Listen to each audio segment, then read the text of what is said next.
that they're not really in their contention window. The cap's going way up. They're not as worried about that 2.5 on Jones that's 2 or 3 years from now. So what do you think that the retention number would be then for you that would make Hamilton palatable? Like if you could get him down $3 million, $2 million? I was thinking 2 million, and you're not giving up any kind of an asset, and you look at, can you make the numbers work? And I mean, part of it is the calculation is Tanev coming back, right? There's 4.5 right there. So if you're getting Dougie Hamilton for 7 and there's the 4.5, you can fit that in and it's not going to hurt you that much. But I think with Hamilton, I mean, he's had a lot of injuries. You know, last year wasn't a great season for him. The offense seems to have dried up. You know, there's red flags there. There's more red flags, I think, than with Seth Jones. Yeah. You know, I know that the age thing is, it's more like wear and tear on the body, I think, for Hamilton that's adding up for him right now. So that's I think, the good point. So for $7 million, even with his upside, even with the skill set at its best, is $7 million enough for you to take that risk? And I would say that's too much. It's too much to take on $7 million into your cap situation, roll into the offseason, and have him and Morgan Riley making $14 million on your book the following year. More than that. And yeah, Tanev might not come back this season, but your hope is that he'll be ready to return for camp next year. And then when you're looking at, hey, what's the ripple effect of this contract?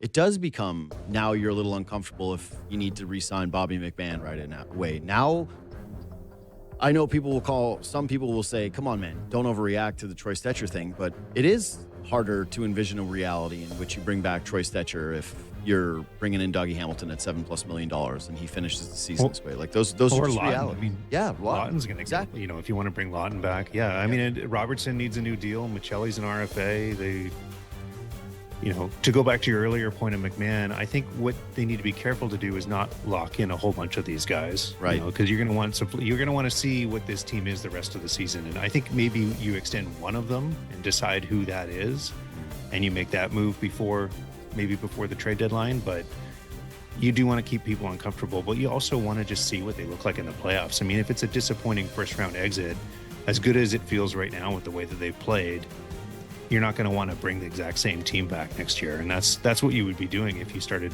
re-upping all of these forwards here right now. That's why the only guy I'd be extending the contract extension to is Scott Lawton.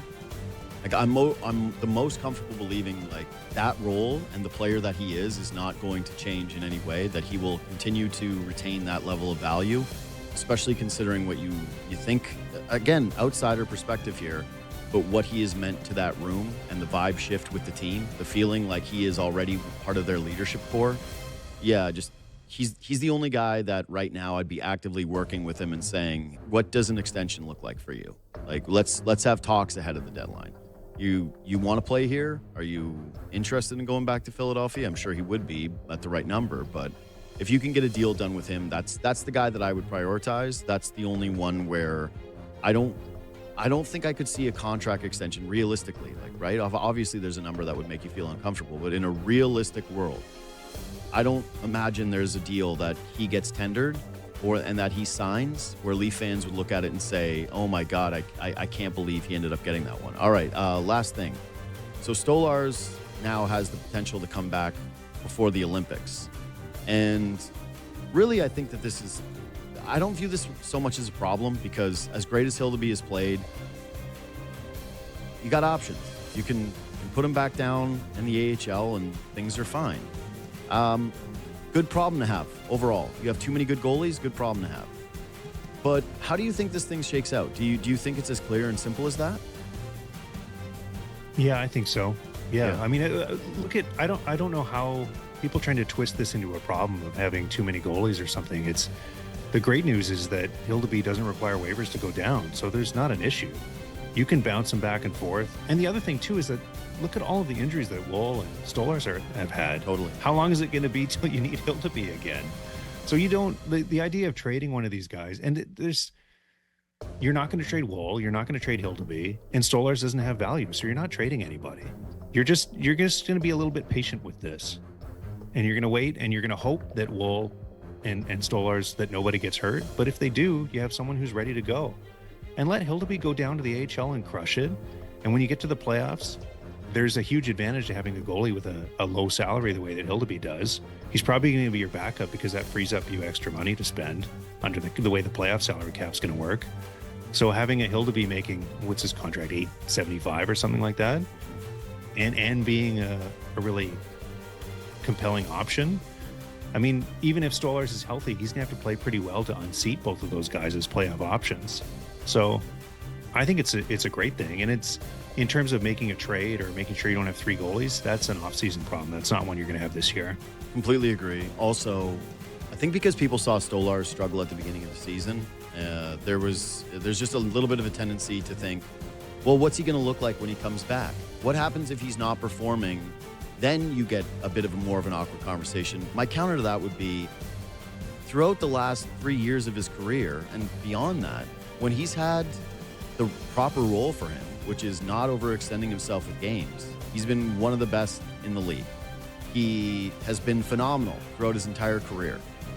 You look at what the Leafs were defensively to start the season versus what they've been doing now. Even so, Colorado had a bunch of great chances. I think Woll played extremely well last night. But a lot of it, they were firing some pucks from the outside. I thought Toronto did a pretty decent job at keeping them away from the middle of the ice. There were some transition looks and certainly some spooky moments, and he had to make, again, some big stops.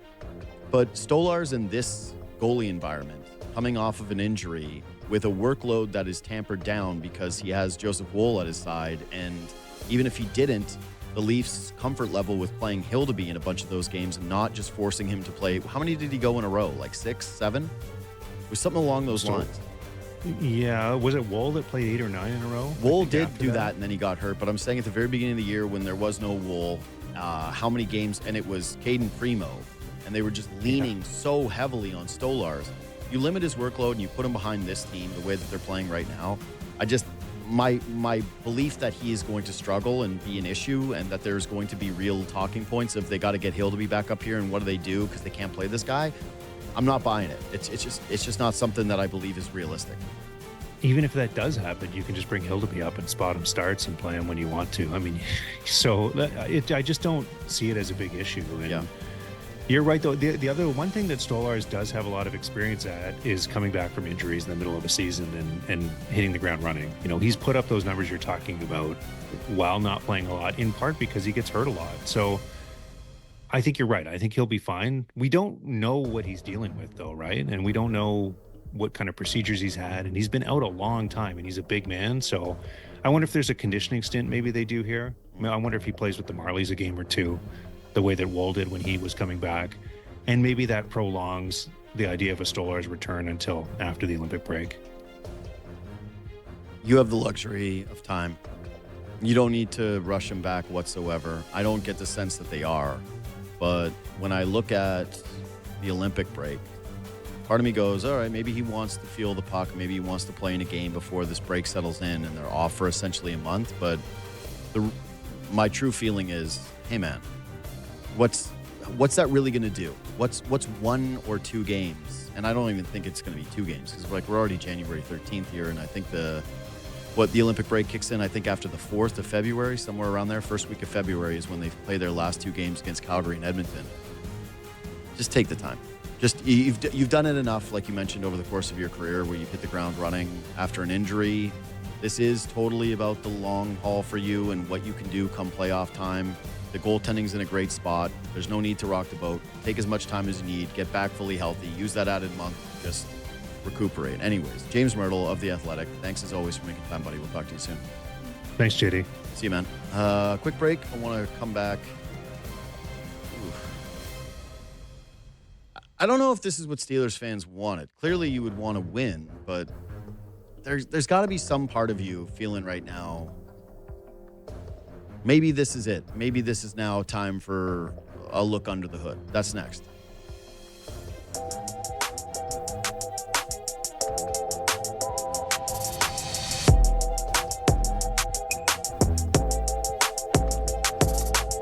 So the one bonus of having a 10 o'clock start for the Leafs, one night we're playing, was that I didn't have to do any recordings and watch stuff later I got to just jump into the Raptors game and the Steelers-Texans game. I'm going to talk about the Raptors with Joe Castro after the break. That was an easy one to turn off. I actually, unfortunately, missed. I caught the Kyle Lowry stuff through social media. I didn't see it live. And I all full well knowing the way that game was going, that he was going to get on the floor at some point and there was going to be a cool moment. And I think that the Raptors did an incredible job. There's one thing. They're unassailable when it comes to the way that they honor former players, and this was certainly one of those cases. Rightfully so. It's Kyle Lowry, for God's sakes. So, Steelers-Texans. First half, my only takeaway is I don't know if I've seen a quarterback play worse than C.J. Stroud. That was painful. You got a defense that is just completely balling out. And a game script where you might just need to get to 12 points. And, well, that not maybe, because that's what played out, but it felt like that during the game is get 12 points, Houston Texans, and you probably win this game. Aaron Rodgers does not want to hold on to the football. DK Metcalf dropped the biggest pass of the game and was largely invisible throughout the contest. He got one matchup that wasn't on Stingley where he had a big play, but outside of that, he was pretty irrelevant. They're trying to do the Gainwell stuff that they did against the Baltimore Ravens a week before, and you go, yeah, it's a bit of a different story here than Ravens D with no Kyle Hamilton playing the Houston Texans, who fly around on that side of the ball. Terrifying. So just take care of the football, and C.J. Stroud refuses to do it. He looked nervous. It was a skittish performance. The fumbles were clear-cut situations where he's uncomfortable, but he's trying to force something to happen when he should just be eating it. The interception in the second half, you're looking at it and going, I actually think the Steelers voodoo might show up here. This is a team that all season long felt quite fraudulent. A team where if you bet against them and they ended up ruining your parlay or your bet, you went, what? What? This team? Steelers are putrid. Flat out. I thought their defense showed up. They played great. TJ Watt was impactful early. Thought that Porter was making plays. Their secondary was playing awesome, and they were playing physical. They knocked Nico Collins out of the game. You hope he's healthy for next week, but getting carted off with a concussion, probably not a great sign for your ability to go a week later, 6 days later. But yeah, I kept thinking, man, oh man, they're going to find a way to pull out this game, and Aaron Rodgers will have a moment. Aaron Rodgers, it's him versus this version of